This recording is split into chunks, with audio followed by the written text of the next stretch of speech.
was in elementary. I was like, oh, it's time to get out of this game. It's time to get out. Awkward I know time it was for too someone much to tell information, that but to you. come on, man. By the way, speaking of SpongeBob and Frozen, if you're in New York City, especially if you have kids, either of those musicals are extraordinary. I didn't see the SpongeBob The one. SpongeBob musical is one of the most spectacular, like, light shows you'll ever see. And Frozen's Frozen, obviously cinematic and Broadway masterpiece. Excellent. Frozen was excellent. Yes, Frozen. Absolutely. Jamal Williams, real quick, tougher to play in, the snow or the rain? Rain. That's what I figured. Yeah. Snow can be fun, it would appear. No, not for a receiver. We don't want any of those conditions. Come on. But then it's all the catches look all the prettier. It's dome or bust for receivers. Dome. Dome or bust. No. Let's get back to Kirk Cousins and the Vikings in Seattle to take on the Seahawks last night. We'll pick this game up in the third quarter. Russell Wilson finds David Moore deep. It's a 60-yard touchdown, and it puts Seattle up 27-17, part of their 24 unanswered points in this one. But the Vikings would not go away. Cousins to Cal Rudolph for the great catch. That made it 34-30, just over 7 minutes to go in the fourth. Last chance for the Vikings here. Cousins looking for Irv Smith. He cannot connect on fourth down as Seattle holds on to win their fifth straight game. 37-30 was your final. They now own the top spot in the NFC West. Here's Russell Wilson after the win. Well, we're right where we want to be, and we just got to keep working hard, keep staying poised, keep staying neutral. Don't go too high, don't get too low. Ignore the noise and play ball. Let's go win. Why not? Why not us? We really believe that. We really believe that we have everything that we need, and we have everything that we want. And we got a lot of great players, and we can do it. Talk about a team playing their best football with just a couple games left heading into the playoffs. Nick, how dangerous is this Seahawks team when the playoffs arrive? Oh, I think they're very dangerous. Not only because of Russ, but because I think they're 10-2, and I feel, Brandon, that their defense is underachieving. You've got Clowney, who's been dinged. Bobby Wagner, maybe the best linebacker in all of football. We know the secondary can be better than it's been. Trey Flowers, Griffin. We know that to me, the defense has been somewhat disappointing this year, but given Pete Carroll's coaching, and I know you think that there's an element of teams know what to expect as far as what the Seahawks are going to do defensively. Correct. That could work against them, but the offense can beat you a bunch of different ways. They led the league in rushing last year, but it was more just because they were so stubborn about it, more so than it was effective. They just ran the ball a bunch. This year, they're running the ball a lot, but they're much more effective yards per carry. Russell Wilson's having the best year of his career, and he's always been a great player. And 10-2, undefeated on the road, having won in Pittsburgh, in Philly, in San Francisco. Tough. So while they are positioning themselves to where the road to the Super Bowl could go through Seattle if they run the table the rest of the way, if they do have to go on the road and win a playoff game, they have shown you this season that they can do that. You know what? It's something interesting about them. I was there last year. They're actually a better road team. Isn't that weird? Which is because that was not the narrative or the beginning of the Russell Wilson era. Correct, and their two losses this year has been at home. To very good teams. And one of the reasons why, man, when you get on that flight, I mean, everything's a production with Coach Carroll. When you get on that flight till you get to the hotel, it's all about team. I mean, they have movies, they have all types of things they do. Even the raw that goes on in the team meeting, it's like you're at a zoo. It's unbelievable. Something I've never seen before. What's different with this team than on some of the other teams you've played with? Culture, championship culture every single day. Every single day you have to bring it. And it's also a positive environment. Coach lets you be yourself. Like, hey, Brandon, we want you to be yourself. Don't be something different. Hey, Russell, we want you to be yourself. Don't be anything different. But to answer your question, let's get to it. Like, all right, I look at the 5 teams that are 10-2 right now. You have the Saints, you have the 49ers, you have the Ravens, you have the Pats, and then you have the Hawks.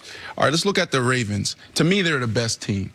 All right, they're the best team sitting at 10-2. The 49ers are pretenders to me. The Pats are the weakest. All right, and then you have the Saints. I don't have a great word for them, but they're almost like that letdown team. Like you have the Saints and you have the Seahawks sitting in the NFC Championship. A lot of people say the Saints should win that. I don't think they do that. I don't think they win. The Seahawks, to me, are the scariest, not the dangerous. They are the scariest team. Why? Because they can do it all. You're giving a quarterback who really don't need many weapons to make it happen. He can win 7 games himself, and he has weapons, and he has a running game. He has a dynamic offensive coordinator that's putting his guys in position. And then the defensive side, no, they're not playing well, but one of the things that's going to happen, they're going to get healthier, and that front four can dominate the playoffs. That's why this is the scariest team to me in all of football. Especially, listen, that right before the season acquisition of Jadeveon Clowney for a 3rd-round pick and a couple backup linebackers. Still. One of the best moves anyone's made all season.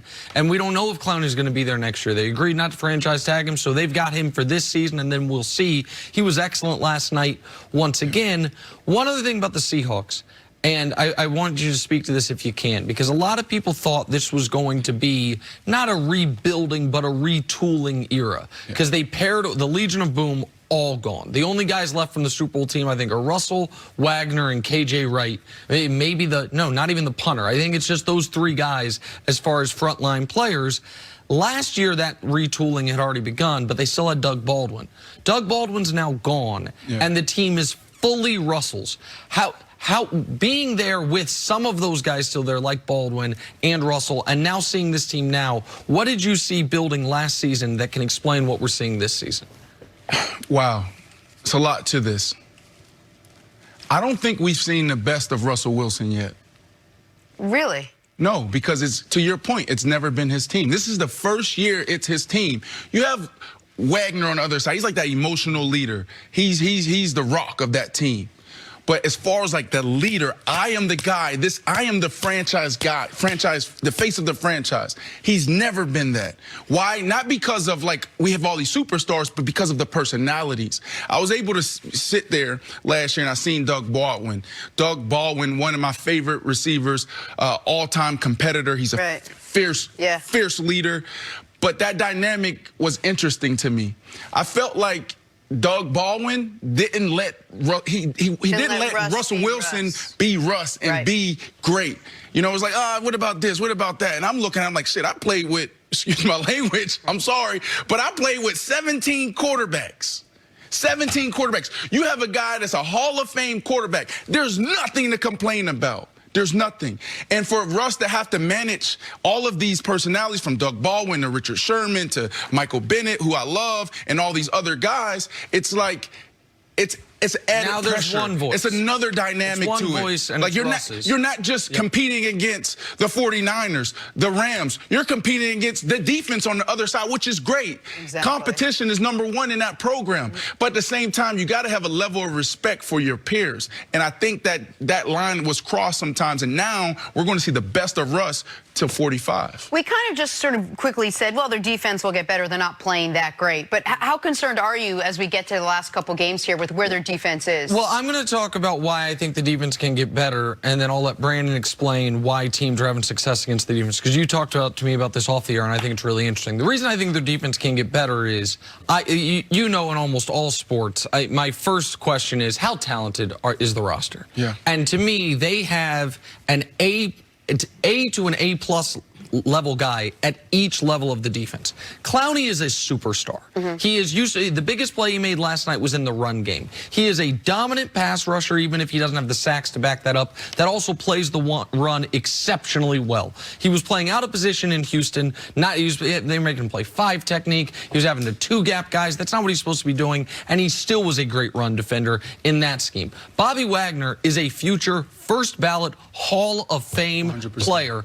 And the secondary, Trey Flowers is probably your best guy, so I don't know if he's an A-level player, but dating back to USC, if one thing Pete Carroll does well, it's coach up secondaries. So I do think they have the talent to be better than a team that 7 times this year has allowed 25 or more points, near the tops in the league because of the offense and Russ. They're 5-2 in those games. Everyone else got a losing record in those games.